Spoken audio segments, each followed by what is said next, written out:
Hi guys and welcome back to the channel.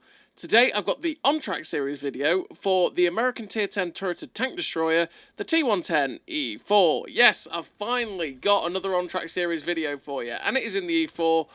These replays have been sitting around for a little while for your faces to see for this tank destroyer line. And yeah, it's just one of those things that this video series is one that I do really enjoy making, but it takes a long time to make the videos, right? So it's finding the time to sit down, make the videos, and be able to talk for like 40 minutes straight for the most part. And yeah, we're on the E4 series on the on-track. So what is an on-track series video? Well, an on-track series video is where we play through the tier 5 all the way to the tier 10, and just show off what the tanks in the line kind of handle like with the best that they can do. And, you know, just show off the tanks that maybe don't get shown off all that often. And therefore you can get a general picture of how the line goes and whether it's worth grinding up it. And yes, we're on the T67. And on the T67, we are in a very, very good tank. This tank at tier 5 is absolutely fantastic. It did get a buff. So the thing is with the on-track series that I've been doing recently is that I've been trying to keep it to tanks that have had reforges from Wargaming, so that I don't do one and then like 2 weeks later they just change the whole line and the video becomes pointless, because that's what happened to a few of the earlier on-track series videos.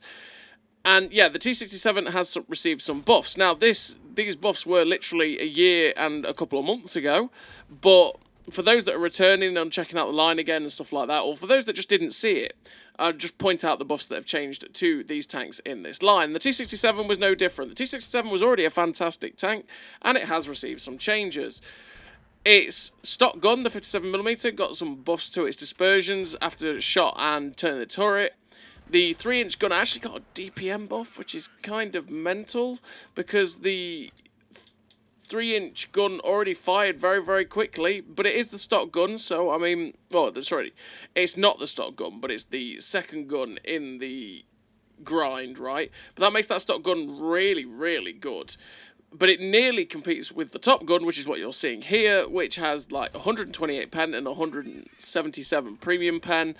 And the thing that this T67 does really well is that it's got fantastic mobility, fantastic camo, and an absolutely blistering rate of fire. And as you're going to see in this game, we are going to use that rate of fire and camo to our effects. As you can see actually right here where we're firing. These guys just cannot see me, and we are consistently firing away. Now another buff that T67 did get wasn't listed in that, and that's because it was very, very recent, and I couldn't find the article because the website wasn't letting me change the page.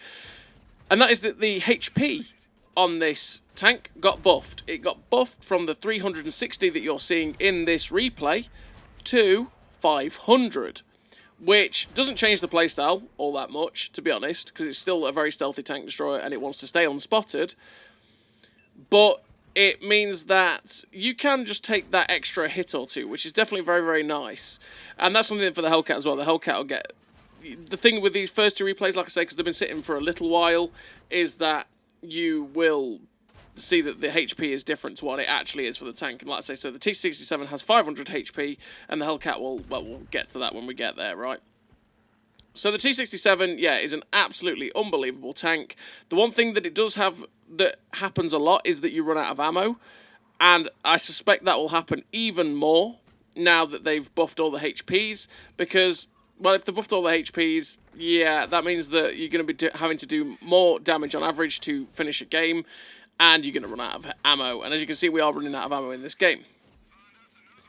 So in terms of a crew, on the T67 and on the Hellcat and T25/2, I run Born Leader, Rapid Reload, Sixth Sense, Situational Awareness, Camouflage Expertise, Muffled Shot, not Muffled Shot, sorry, Silent Driving even, Steady Aim, Snapshot, Run and Gun. Now, yeah, I did used to run Muffled Shot, but I decided, because the camo is fantastic on these tanks, I want to keep it as good as possible while I'm on the move, so I swapped out Muffled Shot for Silent Driving, and yeah, the Camouflage Expertise just to make the camo even better if I can. And like I say, all the gun perks to make this gun as good as it humanly can be, because I am a tank destroyer, and one of the things that goes for a tank destroyer is having an absolutely fantastic gun, right? So I'm making sure that it is as good as it humanly can be. And in terms of equipment, I run rammer, optics, and the camouflage net. So the camo net, which is always active these days, well, since 6.0, really buffs up your camo to have some ridiculous levels with a good crew. I mean, you're talking like nearly 200 meters of still concealment, which is filthy. And like I say, you want to abuse the camo on this tank if you humanly can do, because that's what makes this tank so goddamn good. And a Seal Clubber's dream, which is what it always has been, really. And then the advanced loader and optics to be able to make the DPM as good as humanly possible, and to be able to spot for yourself at this tier. So as you can see in this game so far, we've got to 2.5k damage, we've got one shell left, and there's one tank left on the enemy team. It's like, detected, hang on a minute, what, where is it? Is it around here? There it is, it's the P43 Biss, and thankfully he was stock, so he didn't kill me, and we get to shut down the last tank on the enemy team with the last shell in our tank. And we finish the game with the T67 with 5 kills, 2.5k damage, the Faden's Medal, Ace Tanker, the High Caliber, 1962 base XP, a really nice game for the T67, which, as you saw in that game, stealth wins, because if you can stay unspotted for as long as possible while using the absolutely blistering rate of fire that tank has, you are going to have an absolutely wonderful time in the T67, and it is one of the best tier 5 tank, if not actually the best tier 5 tank destroyer. It's an absolutely fantastic tank, and it can put up some real big hurt. Realistically, like I say, though, with the... And it'll be the same for the Hellcat too, by the way, because you see you only got 30 shells with the Hellcat. Is that with the HP buffs for the low tiers, it's quite likely you might run out of rounds quite often. So just bear that in mind. Try not to waste rounds too much, because you will need probably most of them these days at this point. So yeah, you've seen the Hellcat in front of you, an absolutely beautiful tank. It's a wonderful tank to play in game. It's an absolutely fantastic looking tank. Just returned from Tank Fest, that's when I'm recording this video, and I've seen one of these live yesterday, in fact, running around the arena, looking majestic. The sound of it is incredible. If you get the chance to see a Hellcat live, or go to Tank Fest in general, absolutely worth it, and it's just fantastic. And the Hellcat, yeah, the Hellcat is just a beautiful tank all round. That's because it's got great speed, and it follows in the same suit as the T67. Great speed, pretty damn nice gun. Absolutely fantastic camo. Turret. No armour whatsoever. That's the Hellcat, that's the T67. That's just the general early part of this line, to be honest. And yeah, the Hellcat did receive some buffs, and the buffs for the Hellcat were pretty nice.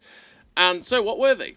As you can see, there was quite a few of them. A lot of the stock grind got buffed, which is lovely. The 76mm gun got some better DPM and stuff like that. Generally, all the stock stuff made this grind a little bit nicer for it, which is good. And the shot dispersion during movement and on rotation got massively buffed on the top tracks. From 0.36 to 2.4. On both during and rotation is absolutely immense. That really helps this gun, Bloom, not be that big, which is a beautiful change for the tank. Did it really need it? Same as the T67 buffs. I'm not sure it really did, because I think both tanks are absolutely fantastic, and probably were as good as they'll ever be. But then they made it even better, so yeah. The Hellcat is one of those that is a fantastic tank, and the buffs it received just make basically the stock grind better. And yeah, again, I don't really think it needed the dispersion buffs, but hey-ho. That's just me. In terms of equipment on this tank, it's exactly the same as the T67. I run the advanced loader, optics, and the camo net to make my camo better, to use the stealth, basically, make the DPM better, and to be able to make the view range to the point where I can actually spot for myself, which is what I really want to do. But as you can see in this game in the Hellcat, we are not using our stealth, and that's because we are very top tier. So I am making the most of my gun and my DPM, pretty much, because I'm playing a bit more like a medium tank in this game. And we're pushed very, very aggressively. We're pushed very aggressively into this position here on this little mound. And the enemy tanks, except for the Rampanzer who YOLO'd round, they haven't really dealt with me so far. And you can see we're just playing peekaboo tactics. We're just poking over, getting a shot off, not really hanging around, pulling back. That's what we're doing. It's a good tactic to use. Artillery started to look at us, so I'm like, no, okay, no, we're not doing this. And naturally, by the way, we're on Westfield, and on Westfield, I did push straight up the K-line, because the K-line is a good way to push in... Well, it's a good way to push in any tank that's quite quick for our spawn, and it really helps to derail the enemy attack, because they get really good positions on the F7 area, which can really cut you off and do some significant damage to your chances of winning, pretty much. But as you can see, we're up to 4 kills so far with 2.4k damage. We're just looking for the shell into the Valiant, but we are keeping ourselves moving as much as we can so that the artillery is not easy for him to fire at us. The Valiant pulled back, so I decided, you know what, I'm going to pull forward to get a shot into the VK 3001D. And that flushed out the Valiant, which meant that I could shut down the Valiant. We get to shut down the 3001D, and that puts us into 2.8k damage and a Top Gun so far, which is beautiful. Always nice to get a Top Gun, but we're going for more. And as you could see earlier on from where the artillery was firing at us, we knew exactly where he was. He's somewhere around their actual cap. But they've got a lot, well, they've got 4 tanks left, and they are currently pushing into my medium tank down there. But as we're crossing the bridge, we end up spotting the SU-122A, and it's like, well, you never turn down the chance to kill a piggy. So we're going to shut down the piggy. Goodbye, Mr. Piggy. Now we've got the Churchill 1 that's attacking our medium tank. We're going to help out this guy as much as we humanly can, and thankfully he takes a shot, which means he gets down into a one-shot, and just like that, we go from a Top Gun to a Radley Walters medal. We're up to 8 kills, beautiful times, 3.2k damage. They've got 3 tanks left on the enemy team, which are all mediums, and we know that they were going down the 2 line towards our base. Great driving, me. Great driving. And we're going to go back there to try and cover the base if we can, because that looked like where they were going, and as we know, a lot of times people, if they get anywhere near the cap, they will try and get in there to try and cap it. So if we can get back to defend it, great times. The Cromwell is spotted attacking our tank destroyer. It's like, okay, let's aim it up. We've only got APCR left, which makes the shell velocity a little bit better, but unfortunately we still missed that. He ends up getting behind the SU, but thankfully he stopped using his greatest asset, that Cromwell, and that was the speed. And because he wasn't going at full tilt, that meant that we got to shut down the Cromwell and secure our 9th kill of the game. There's a tank on the enemy team, which is a T34-85. It's shooting from about C2, but I'm not too fussed about that at the minute because there is the Panzer IV-H in the cap. And as you can see, I'm on 9 kills. The Panzer IV-H is a one-shot, so as long as I don't kill myself, please don't kill yourself, you fool. I know my driving's terrible, but just don't kill yourself. So as long as we didn't kill ourselves, the Panzer IV-H, if we go into him, as long as he's not using a derp gun, he'll only get one shot into me if he's ready, and we'll get the Pools medal. And fortunately enough, he was not prepared, and we get to shut down the Panzer IV-H, securing our Pools medal. Beautiful times in this beautiful tank. Thank you, Hellcat, for the Pools medal. And currently we are also capping. There's 7 seconds left. 5, 4, 3, 2, 1. And we don't get near the T34-85, but we did finish with the victory and the Pools medal, which will take all day long. Finish with the victory, top of the team, 10 kills, 3,700 damage, 562 assistance, Devastator, Pools medal, Ace Tanker, Top Gun, High Caliber, 2,373 base XP, a fantastic game for the Hellcat. Always great to get a Pools medal. And the Hellcat is definitely worthy of being able to do that because it can put out some real hurt. I mean, whether you're in a bottom tier matchup, you can just load the premium, and the premium absolutely slaps up because it's got 243 pen on its premium rounds. And then you can just use your distance and your absolutely fantastic camo against the tier 8s. And then against your own tier, like you saw there, you can play a bit more like a medium tank. You can use the gun, the DPM better, and you can have a really great time with it. But we're on to the tier 7 now, and the tier 7 in the line is a tank that I'm not really a fan of, and that is the T25/2. And that's because I feel like this is just a downgrade from the Hellcat. Flat out, I just don't really enjoy the tank too much, and that's because its camo is worse, its mobility is worse, its gun is marginally better because obviously naturally it has tier 7 penetration. It's got 190 pen on the standard rounds and 268 on the premium rounds, which means you don't really struggle to pen anything that you're going to face tier 7, 8, 9 pretty much. But you're gonna have a, but I don't know. There's just something about this tank that I never really truly enjoyed. I think it's just because I enjoyed the Hellcat, sorry, so much that was directly before it. It's still a fully capable tank, and it did receive some love itself.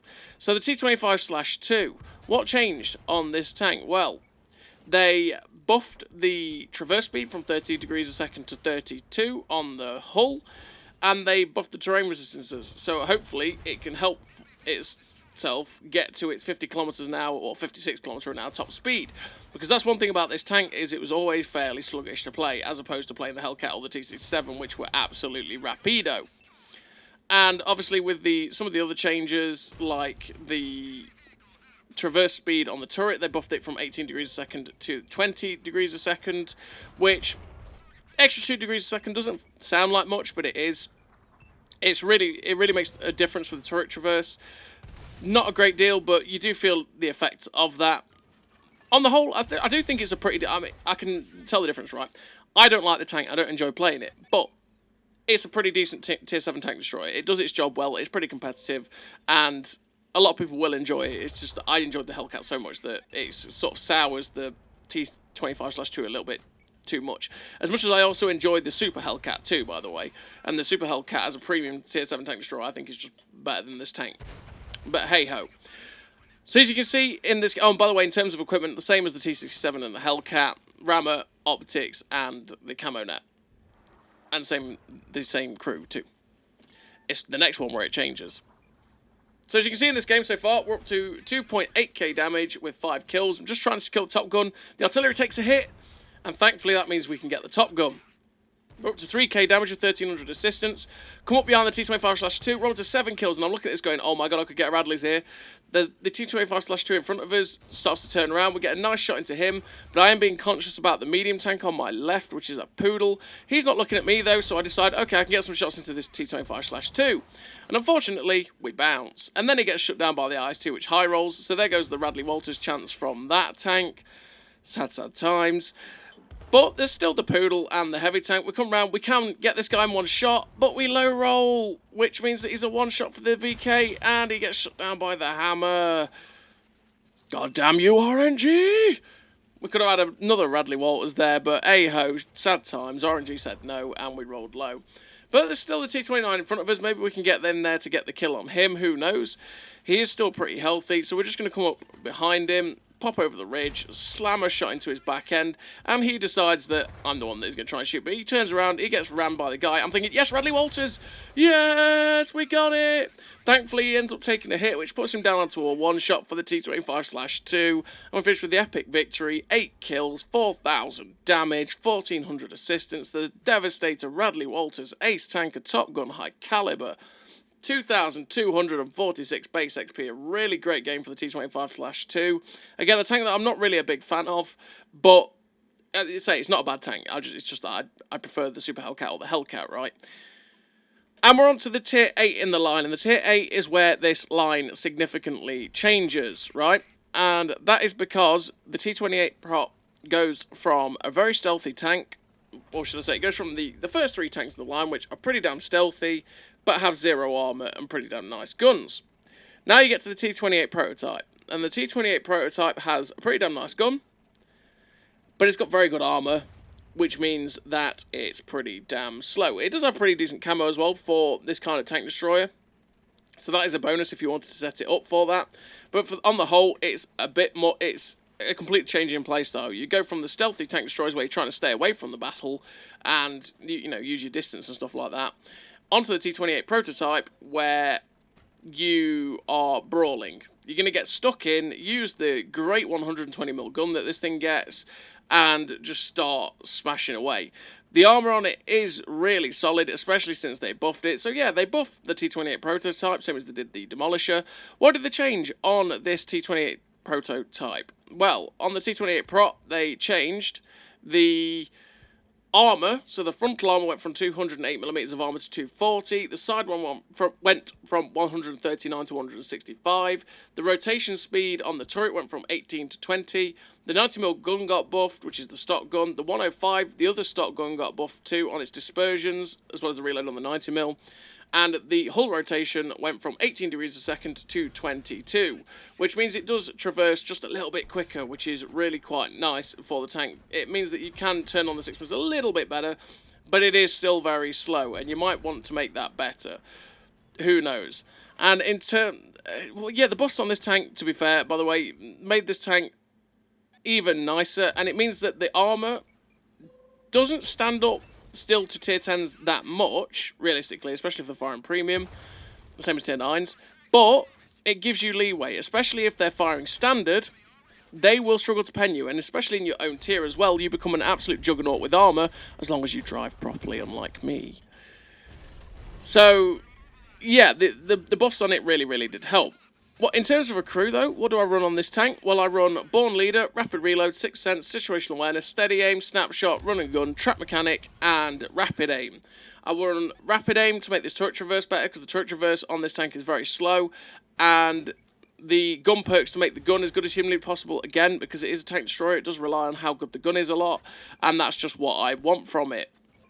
And, yeah, the equipment I run on this tank is also rammer, vents, and optics. Vents to make the DPM as good as I can get it to with a rammer as well, and the optics to be able to spot for myself. Again, you could change this to however you wanted to set it up to in terms of equipment, because you could run the traction system to try and get up to 30 kilometers an hour and have better track traverse if you wanted.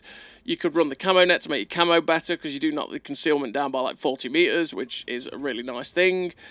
There's so much stuff that you could do for the T28 Proto if you wanted to. It's completely down to you.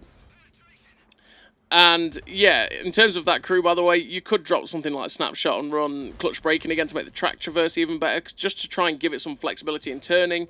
But I just make it so that the gun is as good as it humanly can be. So in this game so far, you've seen me rack up 3.7k damage and a kill, and we basically spent a lot of time in this archway, and that's because they have pushed quite aggressively along the B line, and from the B line and from this little archway, I could make it quite hard an angle for the enemy team to pen me at distance, and also the artillery has been very locked in on me. I don't know what I did to that artillery. He just hates me, okay? He's been trying to hit me for this whole time while I've been under this arch, so we basically just went, okay then, I'm going to stay here. And that is my life now. We end up getting a shot into the Ariete. We are a one-shot, so we're being as careful as we can be, making the angle for them as small as possible for them to shoot. And we get to shut down the Ariete there. There's still 3 tanks left, well, 1 artillery and 2 tanks. The heavy tank is currently being swarmed by my team down south, and the tank destroyer, we know, is a Jagdtiger 88, and he is somewhere in this northern area, and that's because we shot at him earlier on as he was crossing the AB line, and we didn't quite get the shot in, but he is crossing this line, so we know he's somewhere over here, and we do, again, have to be very careful, because we're a one-shot for him. He can shut me down quite easily, which would be very awkward. And with the rate of fire on that thing, it's going to be very easy for him to, if he misses, get another shot straight into us. Fortunately enough, though, he comes over to attack this tank destroyer, which gives us some very easy shots. We got one into his lower plate. We get the second one into his tracks, which doesn't actually pen him, it only tracks him. But we do manage to get another shot into his upper plate, because we're down to the premium rounds now. Well, with the standard rounds at the angle it was at, we could pen his upper plate. But now we're only down to premium, which means we can actually pen his superstructure if he gives it to us. We get detected there as a poke out, so it's clearly looking my way. He tries to pop a blind fire. Now we're just going to wait for this tank destroyer to actually spot the Jag-88. There he is. We pop a shot automatically because I thought, oh, he's going to die. But it doesn't happen, and we ended up bouncing. So we're just trying to feather out the target, see if we can get the shot in. There we go. He gives us his superstructure, and with our premium rounds, with the 298 or 97 penetration that this APCR gets, we go straight through it. And we finished the game with 4 kills, 5.5k damage, ace tanker, the high caliber, the steel wall, 1887 base XP. A really great game for the T28 prototype, which is a tank that I have always enjoyed, because even before the armor buffs, I still felt like I could compete in the T28 Pro. I felt like it bounced a lot of shots. It was just a little bit frustrating going up against tier 9s and 10s who tended to make your upper plate look like a laughing stock and go straight through your turret all the time. But with those armor buffs that tank got, it's made it so much more competitive in that brawling role that it has. The turret front with the flat bits around the gun mantlet is still a weak spot if people are firing premium, but on the whole, you tend to bounce a hell of a lot with it now, which is beautiful stuff. And it matches a lot the rest of the line, really, in terms of the T30 and the E4. Maybe not in the upper plate for the T30, because the T30's frontal armour is still not that great, but it does have a strength in the turret being absolutely fabulous. And this is where we start to get an absolutely honking gun. So in terms of a crew, by the way, for the T30, it's exactly the same as the T28 Proto. And it's the same as what I'll run on the E4 too, because I just want to make the turret traverse that bit better, because the turret traverses on all three of these tanks is really slow, and because they're that more brawly nature, they don't really have camo, I just want to make it so that I can get my turret back on target as quick as humanly possible. So in terms of buffs that the T30 got nearly a year ago now, or actually over a year ago now, it got the reload on the stock gun buffed to 7.3 seconds. The dispersion, the rotation penalty as well was buffed. The 120mm gun got its turret rotation penalty from 2.4 down to 16, which again makes the gun bloom not that big whatsoever and means that you can have the gun aimed in on target a lot quicker. The upper hull armour went from 102mm to 127, which in the long run isn't that much, especially against tier 9s and 10s, but it means that it's not butter to Hesh rounds anymore like it used to be, like the 210 pen Hesh rounds like say the Cobra has, or like the Charioteer, etc. Because beforehand they would have been automatically penning your upper plate, not anymore.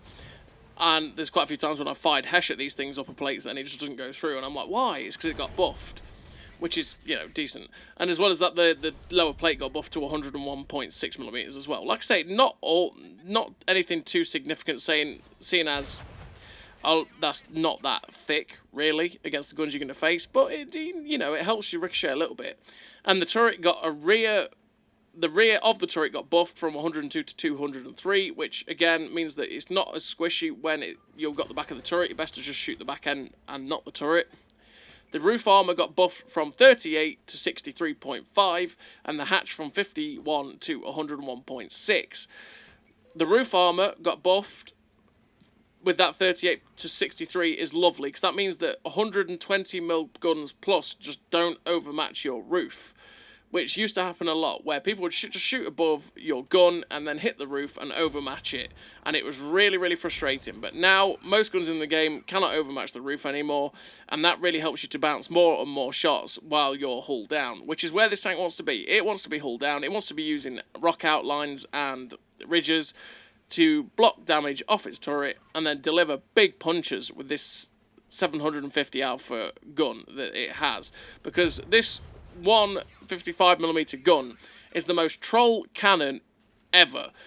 And that is because sometimes it works a treat, it's absolutely beautiful, and other times it decides, absolutely not, I'm not going to hit anything for you today, sir. No, not doing it. Its reload is also a little bit slow too, which is just something to bear in mind. You've really got to take your time and have patience with this tank, not go too aggressively, stick to your ridge lines, stick hull down, and you'll have a good day with the T30. Is it a solid tank? It still is a solid tank, but I just think even now still it's still a little bit behind the times. But, you know, you can still have a great time with it. It's still got fantastic penetration at 276. 320 on the premium APCR is beautiful. And, yeah, you can still have a decent time with it. It's just a fairly slow tank that has to get to those ridges, has a fairly slow reload, and can be pretty damn derpy when it wants to be. So you just got to be careful of those aspects of the tank. And in terms of equipment for the T30, I do run the advanced loader, the GLD, and optics. Now, I run optics to be able to spot for myself once again, because you always want to be able to see, and you can push it up to your view range up to a very good level with the optics. The GLD, because the aim time is one of those things that really holds this tank back and really stops you being able to basically get shots at the enemy team in any good time, whereas they're aimed in pretty damn quick on you. This thing takes a little while, and it's just a bit of a pain with that aim time, which is why I buffed it up with the GLD. You don't have to do that, it's completely down to you, really, and how you feel with it, but the aim time just really frustrated me. And in terms of the advanced loader, because you always want to make the DPM better. So as you can see in this game, we've got to 4.3k damage with 3 kills, 1,000 assistance. This Death Star is fired at my friend. Unfortunately, he shut down the Conqueror, and we get to poke round and finish him off. I didn't want to take the hit from the Death Star because, well, he could just finish me off either with a splash from Hesh, and that wouldn't have been a good time. I was just waiting for him to either fire, trying to bait it, but unfortunately for the Conqueror found out he was still loaded, and it was not a good time for that Conqueror. Now there's only 4 tanks left on the enemy team. There is 3 tank destroyers and a heavy tank. You can see where 3 of them are spotted so far. So we're just going to try and trundle our way over there if we can get there, because we want to try and push this game just a little bit more. See if we can try and get some more damage off, because, well, at 4.3k damage, we've had a pretty damn nice game, but I want it to get even better. So that tank destroyer in front of us taking a big hit, which means he's now one shot. The heavy tank has actually pushed into our medium and tank destroyer and got shut down. Now there's just the TD that's left at A5. With another one not being spotted at this current point in time, I'm thinking, I think maybe he's at like B1, B2 behind that little ridge. But we're going to keep chasing ourselves into a point where we can get a shot at the 4005. He's just fired, which means that I know that if I was just to drive out in front of him, I'd be okay. But fortunately enough, the 780 ends up shutting him down, which means so far we haven't got any more damage, which is what I want. But we're going to push over. This is, like I say, behind this ridge is exactly where I expect this tank destroyer to be. Because if, with just the placement of my team so far, it's just where I'd be, really, in the situation he was in. And there he is, spotted up. It's another T30. We get the rear end. We fire the shot in, fortunately just in time before the projectile blocked the shot. And we put the game onto 5,000 damage with 1,000 assistance. Finished with the victory. 4 kills, 5,000 damage, like I say. 6k combined. Ace tanker. And the 1,802 base XP for the Tier 9 T30. Which, again, is a pretty damn solid tank destroyer. I just feel like it's not quite kept up with the times even after the buff. I just feel like the aim time's a little bit slow. The reload for 750 is just a little bit too slow. And it can be just a little bit of a pain to use in that regard. Just because the derpiness of that gun, by the way, is just something I cannot understate. It just likes to miss shots. And it can be just so frustrating when it does. Because especially with the reload being fairly long, and the fact that only your turret's really that good, that, it can leave you in some very, very awkward situations. So we're on to the pinnacle of the line. The top tank, the E4, an absolutely, utterly ridiculous heavy tank. Wait, sorry, tank destroyer. It's a tank destroyer. It's basically a heavy tank. The way it plays, except for the fact that it doesn't have a fully rotating turret, it's basically a heavy tank. Because it can do everything a heavy can do, just as well, if not better. It's got a big honking gun, it's got amazing penetration, it's got really great armour.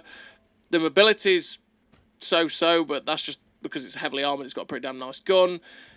Yeah, it's an absolute beast at tier 10. It's one of the best tanks. And they buffed it for reasons unknown to themselves, well, only known to themselves, in the Reforged Legends, which was over a year and a half ago, nearly 2 years ago now. And I think I did do a video on the E4 which covered that at some point back then. I don't know. But I'm going to go over it again just so that people know, and so that people have seen that they did buff it way back then. Because, it's always handy to know this sort of thing. So, what did they buff on the E4? Well, they buffed one of its only real weaknesses, to be perfectly honest. And that was, they buffed the turret frontal armour from 203 to 254, so that was the cheeks around the gun mantlet. They buffed the commander's hatch from 152 to 203. They buffed the armour on the gun mantlet from 254 to 305. And the turret rotation speed from 18 to 20. Now, the turret frontal armour and the gun mantlet armour, as well as the turret rotation speed, I could take. The overbuffing of it was the cupola on top of the E4, because that was a weak spot. That was a weak spot that you could hit, and as an E4 driver, you could actually make it very awkward to hit yourself and, try and do your best to nullify it. But it was a spot that people could just aim for and hit, and that was the difference between this and the E3, for example. It gave it the weak spot, like I say, that you could fight back against it, as well as obviously the lower plate is a bit weak. But they buffed it to the point that even firing the tier 10 premium rounds at it, where it's 330, 340 pen, is less than a 50-50 to go through it. You generally don't pen the E4's cupola anymore. And that, combined with everything else on this tank, just makes this tank absolutely lethal and just utterly insane, to be honest. And this tank alone is well worth going up the grind. Adding to the fact that all the other tanks in this line are absolutely beautiful and fantastic to play, the whole line is fantastic, and the E4, like I say, is no different. It's an absolutely fantastic tank, well worth grinding, well worth playing, and yeah, you should definitely go up and get it. And as you can see, it does have a hero skin as well, or just a skin in general, and the skin for the E4 is pretty damn nice. I like it, adds something to the tank, and yeah, it just makes what is an utterly incredible tank to play even better, right? Looking-wise, anyway. So as you can see, we're on Dragon's Ridge. Oh, and by the way, for the equipment that I run on this tank, I nearly forgot about that. It's the same crew, like I say, as I run on the T30 and the T28 Proto, but in terms of equipment, I run the rammer, the ammo swapper, so advanced loader, advanced reload, and the advanced optics to be able to spot for myself, the advanced loader to be able to switch between the standard rounds, the APCR, and the HE. 958, excuse me. Woo! That's quite the roll. Sorry.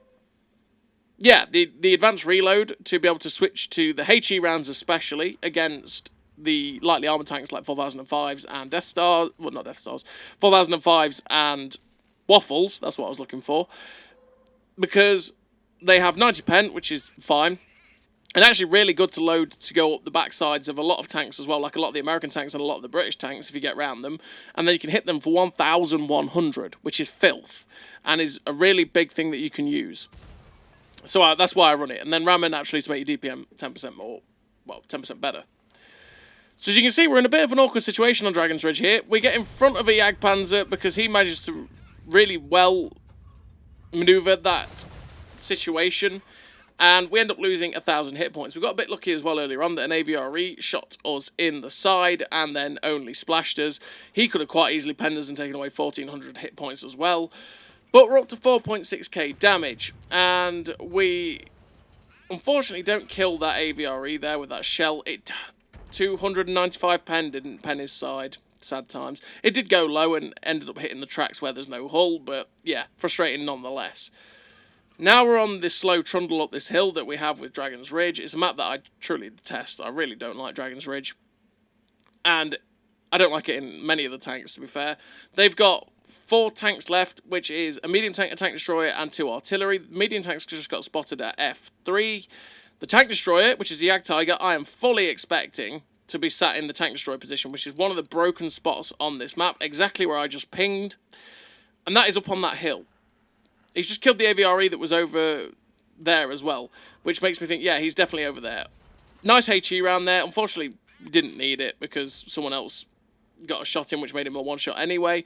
But we'll take that kill on the artillery. And yeah, I'm fully expecting the Jagdtiger to be up on that hill. And exactly where I thought he'd be, there he is. He gets spotted up. We slap a big shell into his side. Like I said, this gun hits so hard, it's so satisfying to use. And he managed to get himself back behind that ridge line. The other artillery we saw a shell is somewhere over here behind their cap.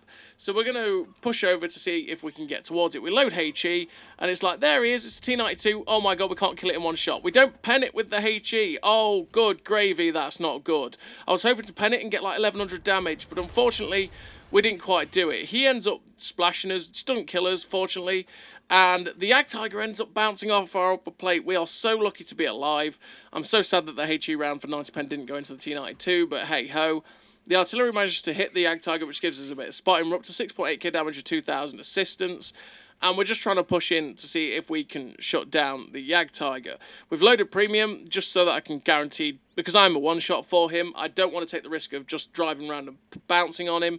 I'm just going to make sure that I'm going to pen him, because the premium rounds on the E4 are overkill. They are 375 penetration, which is absolutely crazy. And that's why a lot of people just fire the pure APCR, because it's got better velocity and that incredible pen, which means it just decimates everything. But he ends up getting spotted, and the artillery ends up shutting down the Jagdtiger. And finished the game with a really nice total again for the E4. 4 kills, 6.8k damage, the high caliber, the ace tanker, the sniper medal, 1,766 base XP. A pretty damn good game for the E4. Showed off what it's capable of, really. It can bounce shots, it can dish out that damage really well, and it's got the flexibility of the rounds too. And we're on to the second replay, the last replay of the video. It has been a long one. Well played to you if you're still here, or hello to you if you're skipping along to the tank that you want to see, which is the E4, probably for a lot of people. And the E4, like I say, is an absolute god. It's so good. It's such a good tank. It just does everything so, so well. The only thing it lacks nowadays is either the fully rotational turret or the mobility. They're the two things that it lacks. That's it. Like I said, the weak spot on top was annoying because people could pen it really easily, but it was a weak spot and it helped to take out the tank, and it differentiated it from being a heavy tank to a tank destroyer. And the removal of that weak spot on top of the E4 was definitely just so overkill that, yeah, I don't know why they did it. It's the one, if I was to do anything to this tank, I wouldn't know pretty much anything about it except for that weak spot on top and make it back to what it was, so that we could just at least have some ability to take it out from the front when it's, like, hull down. But hey-ho. We're on to the final replay, like I say. We're on Fisherman's Bay, and we're going to go to the 0 line. We're going to go to the area where most heavies tend to brawl, because I am a heavy tank. Tank destroyer. Sorry, we're a tank destroyer. And we are going to start brawling with these heavies. Thankfully for me, the machine stays perfectly still, takes the big hit. As you can tell, by the way, this replay was from like a year and a bit ago. Actually, this replay was from not long after the E4 got buffed itself. So that tells you how, well, a couple of months after the E4 got buffed. That tells you how long ago this replay is. So we are trying to poke over to get a shot into the QL. Dangerous thing to do. He ends up firing the heat straight through the cupola. Because like I say, it's not impossible to pen with premium rounds, but the thing is, he's got like, what, 340 heat pen? And I have every chance of bouncing that. Yeah, kind of mental. But we did get that big pen into the machine for 932. I load HE because, yes, HE is a thing. 406 damage into that QL. Lovely stuff. If he's just sitting there hull down going, lol, what can you do about me? Absolutely nothing, mate. Well, I'm like, well, I can just load HE. And that's what we did, and we went straight through. We reload the AP to go through the E4's lower plate, but it doesn't go through. We end up only tracking him because I was trying to play peekaboo a bit there, not stay out for too long. The QL gives up his position on that ridge. Fantastic. It's like, thank you so much, QL. We slapped the shell in for 904. Lovely rolls yet again. And here comes a mouse. Now, the mouse, I can pen quite easily with 295 pen, or I could load gold and laugh at it. And that's exactly what we're going to do. Straight through his turret face for 779. I imagine he's running advanced armor or armor angling, something like that. And because it was pretty big low roll from 850 alpha. But with the premium APCR, we are going through this guy's turret every time. Hopefully we'll shut him down with this shot. And unfortunately we low roll quite significantly yet again. I think, like I said, I'm pretty sure that guy's running armor angling and advanced armor. Oh, well, at least armor angling, which is what I'd expect on a super heavy like that. And the IS-7 ends up shutting him down. Now we're up to 3.7k damage. Everything's died here. There's a bit of a graveyard going off. And we're going to push forward to see if we can put some pressure onto this 7.52 and anything along here. Well, like where the medium tank just got spotted at C8. We get a nice shot into the lower plate of that 7.52. And I'm thinking, you know what? I really want to poke over and just shut down this 7.52, but I do have to be careful. I don't want to lose too many hit points here, because you can see along the 4 line, they've won that line quite aggressively. But we saw the medium tank fire, so I decided, screw it, I'm coming over, I'm shutting down the 7.52, which we do. We shoved the round straight through his weak spot in his cupola. We take a hit from the M48 pattern, but we're going to push forward again to this little ridge line in front of us so that we can try and get hull down and get shots into the M48 pattern. Thinking maybe I might go through the little gap at B8, because there I can stay a bit safer from the guys that are around the hills on D4.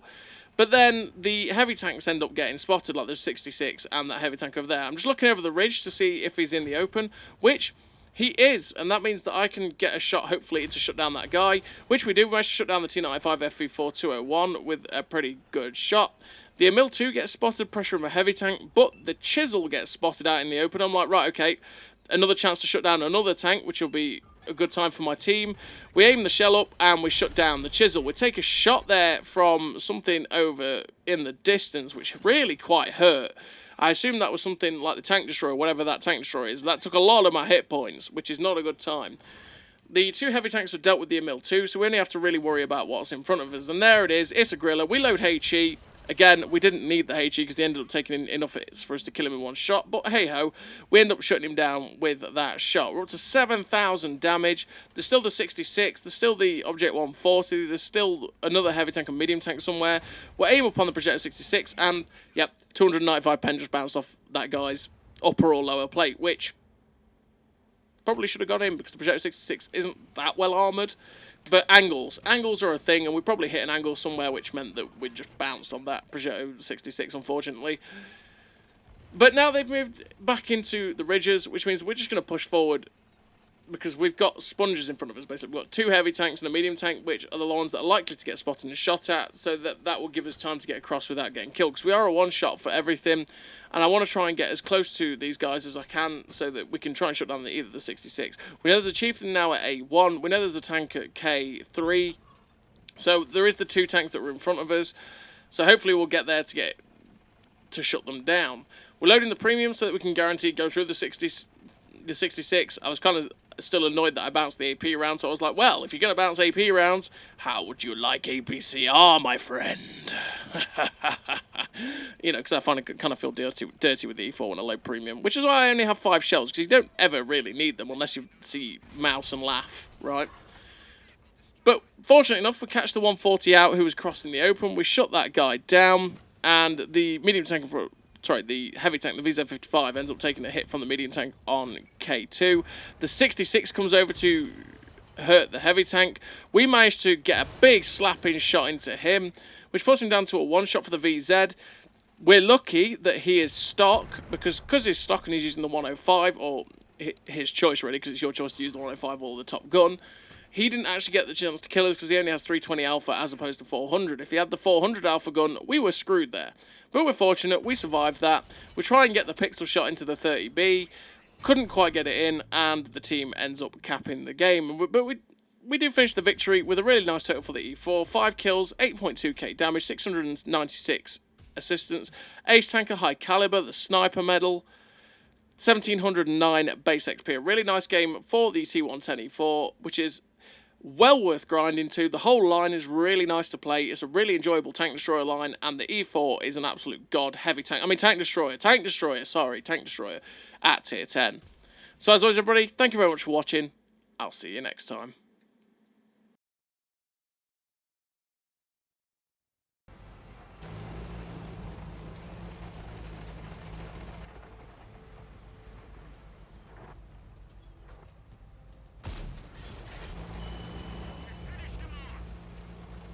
A great success!